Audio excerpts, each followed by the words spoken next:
ഈ സോഷ്യൽ മീഡിയയിലെ റീലുകളൊക്കെ നമ്മളെ ആളുകളൊക്കെ സ്വാധീനിക്കുന്നുണ്ടോ അവരുടെ ജീവിതത്തിൽ? തീർച്ചയായും ഉണ്ട്. കാരണം എന്ന് വെച്ചാല് റീലില് കാണുന്ന 30 സെക്കൻഡാണ് ഒരാളുടെ 24 മണിക്കൂറിനെ മെഷർ ചെയ്യുന്നത്. ഒരു പക്ഷേ അയാൾ ലൈഫിൽ വളരെ മോശപ്പെട്ട സിറ്റുവേഷനിലൂടെ കടന്നു പോകുന്ന ആളാകാം.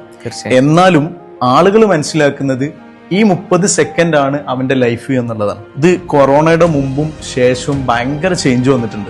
നിങ്ങൾ ജസ്റ്റ് ഒന്ന് നോക്കിയാൽ മതി. മുമ്പൊക്കെ നിങ്ങൾ മണാലിയിൽ പോകുന്നതായിരുന്നു നിങ്ങളുടെ ഹാപ്പിനെസ്. എന്നാൽ ഇന്നത് മാറിയിട്ടുണ്ട്. ഇന്ന് നിങ്ങൾ മണാലിയിൽ പോകുന്നതല്ല ഹാപ്പിനെസ്, അവിടെ പോയത് 4 ആള് കാണുമ്പോഴാണ് നിങ്ങളുടെ ഹാപ്പിനെസ്. അത് ഫോട്ടോ എടുക്കുക, സ്റ്റാറ്റസ് വെക്കുക. അതെ, ഇത് എത്ര കണ്ട് ഷെയർ പോകുന്നുണ്ടോ, എത്ര കണ്ട് ലൈക്ക് വരുന്നുണ്ടോ, ഇതിനനുസരിച്ച് എന്ത് ചെയ്യും, ഹാപ്പിനെസിന്റെ തോത് കൂടിക്കൊണ്ടിരിക്കും. ഇതാണ് ഈ ഒരു കൊറോണയുടെ ശേഷവും അതിന് മുമ്പും വന്നിട്ടുള്ള റീൽ അല്ലെങ്കിൽ ആളുകളുടെ മൈൻഡ് സെറ്റിലും ലൈഫിലും വന്നിട്ടുള്ള ചേഞ്ച്.